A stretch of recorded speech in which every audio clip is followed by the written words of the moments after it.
Morning my dear students. Online classes में आप सभी का हार्दिक स्वागत है। बच्चे, जैसा कि आप सभी जानते हैं कि HBSE और CBSE सिलेबस हमारा मोस्टली कंप्लीट होने को है। हमने कल क्षितिज गद्य भाग का चैप्टर नंबर 15 स्त्री शिक्षा के विरोधी कुतर्कों का खंडन पार्ट के very short question answers discuss किए थे। तो बच्चे, आज हम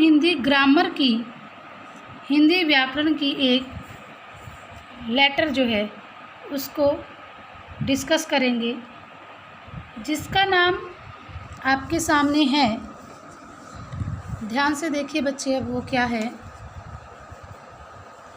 कहते हैं कि आप, इसमें क्या कहा है कि आप केंद्रीय विद्यालय RK पुरम नई दिल्ली के विद्यार्थी हैं। आपका नाम नरेंद्र मोहन है। आप अपने प्रधानाचार्य को आर्थिक सहायता प्रदान करने हेतु पत्र लिखिए। तो सबसे पहले तो हमें इस पत्र को के बारे में समझना आवश्यक है कि इसमें क्या बात रखी है। अगर आपको इसका टॉपिक जो है वो क्लियर हो गया तो आप आसानी से इसको कर पाएंगे। तो बच्चे देखिए, सबसे पहले इसमें ये कहा गया है कि आप केंद्रीय विद्यालय RK पुरम नई दिल्ली के विद्यार्थी हैं। यानी कि जिस प्रकार यहाँ पर जो ये RK पुरम नाम जो दिया हुआ है, ये क्या है, किसी स्कूल का नाम दिया है। यानी कि RK पुरम नई दिल्ली के विद्यार्थी हैं।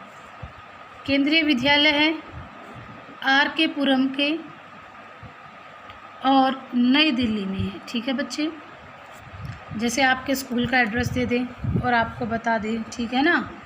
फिर और आपका नाम नरेंद्र है, तो आपको यहाँ पर चाहे आपका नाम कुछ भी है, उस नाम की जगह आपको लास्ट में पते में आपको सिर्फ और सिर्फ नरेंद्र ही नाम लिखना, नरेंद्र मोहन नाम ही लिखना पड़ेगा। और कहते हैं, ये तो था उसका स्कूल का एड्रेस, ये वो अपने नाम से बता रहा है। ठीक है ना बच्चे। और कहते हैं कि आप अपने प्रधानाचार्य को पत्र लिखना है। ठीक है, ये बात छोटी सी ट्रिक मैं बार बार बताती हूँ कि जिस भी शब्द के पीछे को लगा होता है वो हमारा फ्रंट में यानी कि टॉप में जाता है। तो इसमें कह रखी है कि आप अपने प्रधानाचार्य को आर्थिक सहायता प्रदान करने हेतु पत्र लिखेंगे। आर्थिक सहायता कैसी? आर्थिक मीन्स इकोनॉमिक, यानी कि पैसे के लेन देन से संबंधित जो सहायता होती है उसे क्या कहते हैं? आर्थिक। तब देखिए बच्चे, कहेंगे कि सेवा में श्रीमान प्रधानाचार्य महोदय केंद्रीय विद्यालय, देखो केंद्रीय विद्यालय, फिर RK पुरम नई दिल्ली, ये एज इट इज़ आ गया हमारे इस एड्रेस से ही। फिर यहाँ पर आप दिनांक देंगे, डेट डालेंगे, यहाँ पर डालेंगे विषय कि आर्थिक सहायता प्राप्त करने के संबंध में। यहाँ पर था ना के लिए, करने हेतु या के लिए, जिस शब्द के पीछे होता है वो कहाँ जाता है? विषय में जाता है, वो हमारा सब्जेक्ट में जाएगा। ठीक है बच्चे, जिस शब्द के पीछे को लगा है वो हमारा टॉप में जाएगा, जिस शब्द के पीछे के लिए या हेतु दिया हुआ है वो हमारा विषय में आएगा। तो ये इतनी बात यहाँ से हमारे जो हमें टॉपिक का नाम दिया हुआ है वहीं से हमारा इतना कंप्लीट होता है। फिर हम आगे उसको संबोधन करेंगे श्रीमान जी कहकर, महोदय, माननीय महोदय, मान्यवर, आदरणीय महोदय, कुछ भी आप लिखे गलत नहीं होगा। फिर कहते कि श्रीमान जी, सविनय निवेदन है कि मैं आपके विद्यालय में कक्षा 10वीं B का छात्र हूँ। यानी कि वो अपने आप को 10वीं कक्षा का विद्यार्थी बता रहा है और क्या कहता है कि प्रति वर्ष की भांति 9वीं कक्षा में भी 90% से अधिक अंक प्राप्त कर प्रथम आया हूँ। वो कहता है कि मैं अब तो क्या हूँ, आपके विद्यालय में 10वीं का छात्र हूँ, कि जिस प्रकार मेरे हर बार मैं प्रथम स्थान पर आता था और मैं हर बार फर्स्ट आता था अच्छे नंबरों से, तो इस बार भी हर बार की तरह मैंने 9वीं कक्षा में 9th क्लास के अंदर 90% मार्क्स गेन किए हैं और फर्स्ट पोजीशन पर आया हूँ मैं। यानी कि प्रति वर्ष की भांति हर वर्ष की तरह मैं अब की बार भी 9वीं कक्षा में मैंने 90% अंक प्राप्त करके क्या किया है, प्रथम स्थान प्राप्त किया है। अध्ययन कार्य के साथ साथ मैंने खेलकूद प्रतियोगिताओं में भी भाग लेकर एक पदक प्राप्त किए हैं, कई पदक प्राप्त किए हैं। अब कहते हैं कि अध्ययन कार्य यानी कि पढ़ाई के साथ साथ मैंने खेलों में भी भाग लिया, और यही नहीं है कि मैं पढ़ाई में अच्छे अंक लेकर प्रथम स्थान पर आता हूँ, मैंने खेलकूद के स्थान पर भी खेलकूद की प्रतियोगिताओं में भी भाग लिया और वहाँ से भी सम्मान के रूप में बहुत सारे पदक प्राप्त किए हैं। ठीक है बच्चे। मान्यवर, इस वर्ष मेरे पिताजी के देहांत के कारण घर की जिम्मेदारियाँ मेरे कंधों पर आ गई है। आप किसी प्रकार से भी लिख सकते हैं कि इस वर्ष मेरे पिताजी के व्यापार में घाटा हो गया है, ये भी लिख सकते हैं आप। और हम पढ़ने वाले कई बहन भाई हैं, तो पिताजी चाह रहे हैं कि मैं पढ़ाई छोड़ दूं, कि मेरी पढ़ाई में बहुत इंटरेस्ट है ना। तो अब इसमें देखिए पहले तो क्या लिखा हुआ है। आप अपने तरफ से ज़रूरी नहीं है कि आप एज इट इज़ यही लिखें, आपको सिर्फ इसका मटेरियल टॉपिक जो है वो क्लियर होना चाहिए। आप इसके अंदर का टॉपिक क्लियर हो, टॉप में सही होना चाहिए, नीचे नियम के अनुसार होना चाहिए, बीच में आप उसको चेंज कर सकते हो। बीच वाला जो हमारा पोर्शन है उसको आप चेंज कर सकते हो, अपने शब्दों में उसको लिख सकते हो, उसमें कोई भी गलती नहीं होगी, इसमें आपका कोई भी गलत नहीं कर सकता। तो देखिए बच्चे, हम चलते हैं, क्या बताया हुआ इसमें। कहते कि मान्यवर, इस वर्ष मेरे पिताजी के देहांत के कारण घर की सब जिम्मेदारियां मेरे कंधों, यानी कि मेरे पिताजी की डेथ हो गई है अब, और सारी जो रिस्पॉन्सिबिलिटीज़ हैं यानी घर का जितना भी काम है, काज है, जितने भी जिम्मेदारियां हैं वो मेरे ऊपर ही आ गई हैं। फिर कहते हैं कि छोटी बहन की पढ़ाई और माताजी की बीमारी पर अत्यधिक खर्च हो रहा है। फिर कहते हैं कि पिताजी तो एक्सपायर हो गए, उनकी तो डेथ हो गई, और जो मेरी छोटी बहन की पढ़ाई है और माताजी की बीमारी है उस पर क्या हो रहा है, खर्च ज़्यादा हो रहा है, जिसे वहन करने में कठिनाई हो रही है। वहन मीन्स सहन, जिसे वहन करने में यानी कि सहन करने में मुझे कठिनाई हो रही है। किस में? एक तो मेरे ऊपर घर की जिम्मेदारियां आ गई हैं, दूसरी पढ़ाई का खर्चा है एक तरफ बहन का, दूसरी तरफ माँ की बीमारी का खर्चा है, तो वो इतने बढ़ गए हैं कि मुझसे वो सहन नहीं होते, मुझे कठिनाई होती है। पिताजी का बचत किया हुआ धन धीरे धीरे कम होता जा रहा है, यानी कि जितने रुपए, जितने जमा पूंजी पिताजी ने की थी, जितने पैसे इकट्ठे पिताजी ने किए थे, वो सभी धीरे धीरे करके क्या हो रहे हैं, ख़त्म हो रहे हैं। नेचुरल सी बात है कि जब कमाई का ज़रिया नहीं है और बच्चा 10वीं कक्षा में ही पढ़ रहा है, तो जो पिताजी के द्वारा इकट्ठा किया हुआ धन है वो क्या हो रहा है, धीरे धीरे ख़त्म हो रहा है। फिर कहते हैं, इन्हीं सब कारणों से मुझे अपनी पढ़ाई पर होने वाले खर्च को वहन करने में कठिनाई उत्पन्न हो रही है। और कहते हैं कि जो मेरे पिताजी की डेथ हो गई है, बहन की पढ़ाई पर खर्चा है, माता की बीमारी पर खर्चा है, तो इस कारण मैं अपनी पढ़ाई पर भी होने वाले खर्च को सहन नहीं कर पा रहा हूँ और मुझे कठिनाई उत्पन्न हो रही है।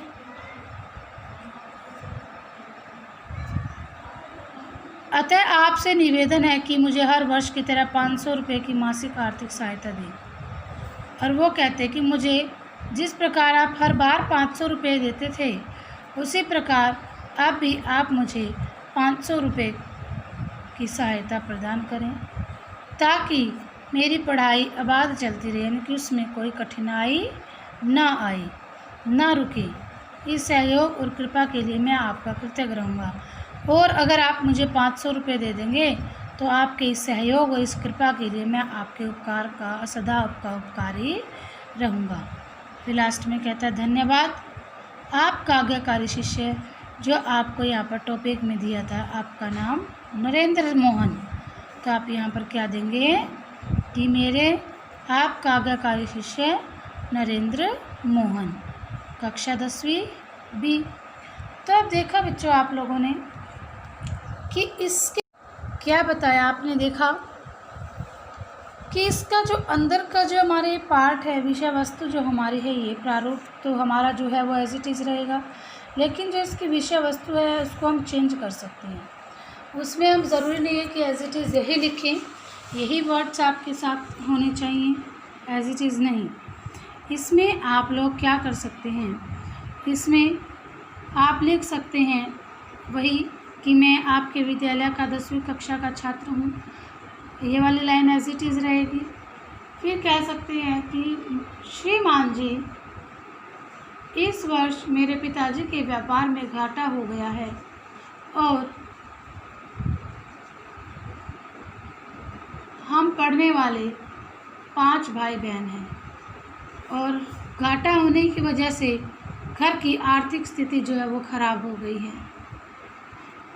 मेरे पिताजी ये चाहते हैं कि मैं पढ़ाई छोड़ दूं, परंतु आप तो जानते हैं कि मेरा पढ़ाई के प्रति कितनी रुचि है। मैं अपनी पढ़ाई करना चाहता हूं और मान्यवर, मैं आपको विश्वास दिलाता हूं कि मैं आपको कभी निराश नहीं करूंगा। तो इसीलिए मैं आपसे यह अनुरोध करता हूं कि मुझे कुछ ना कुछ आर्थिक सहायता के रूप में मेरी सहायता करें, ताकि मेरी पढ़ाई है जो वो सुचारू रूप से चलती रहे, वह ना रुके,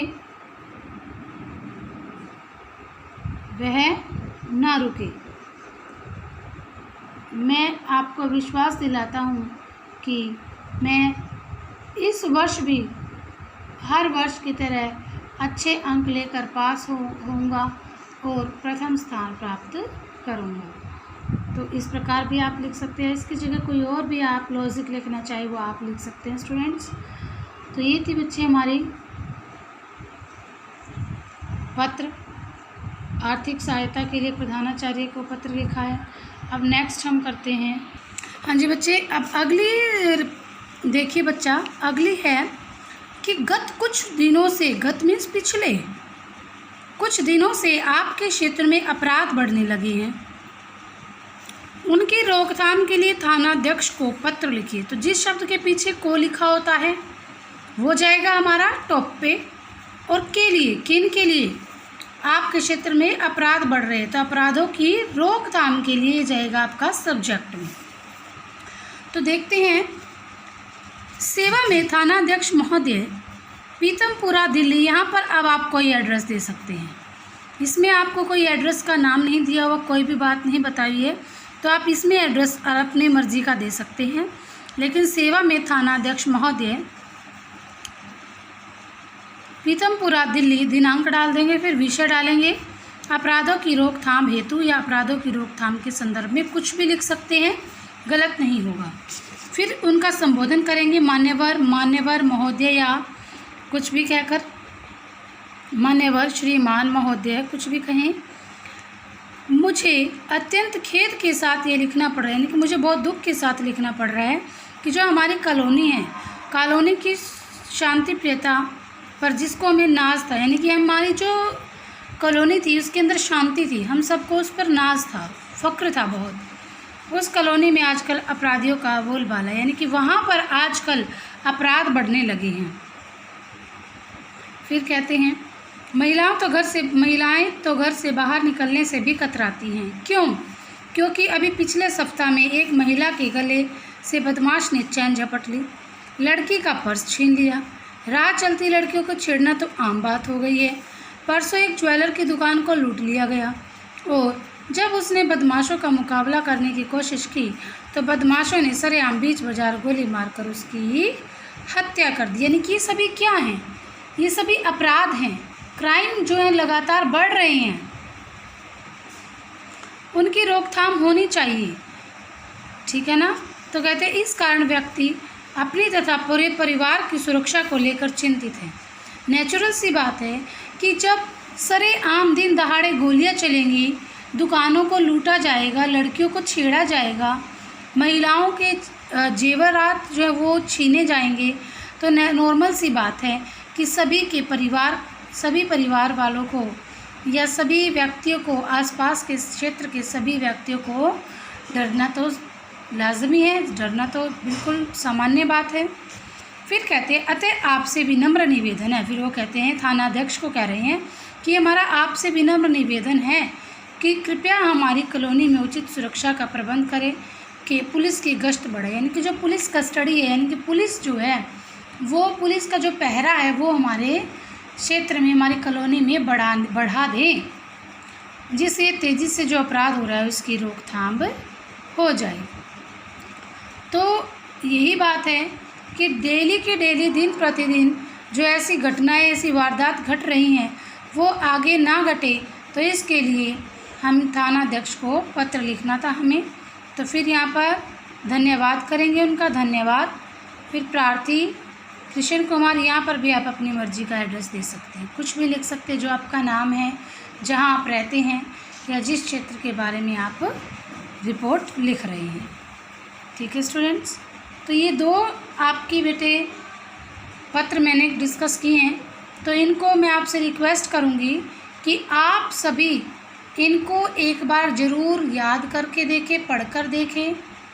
कहीं से भी आप मटेरियल, आपका जो प्रारूप है वो सेम होना चाहिए, उसके अंदर विषय वस्तु आप कुछ भी लिख सकते हैं।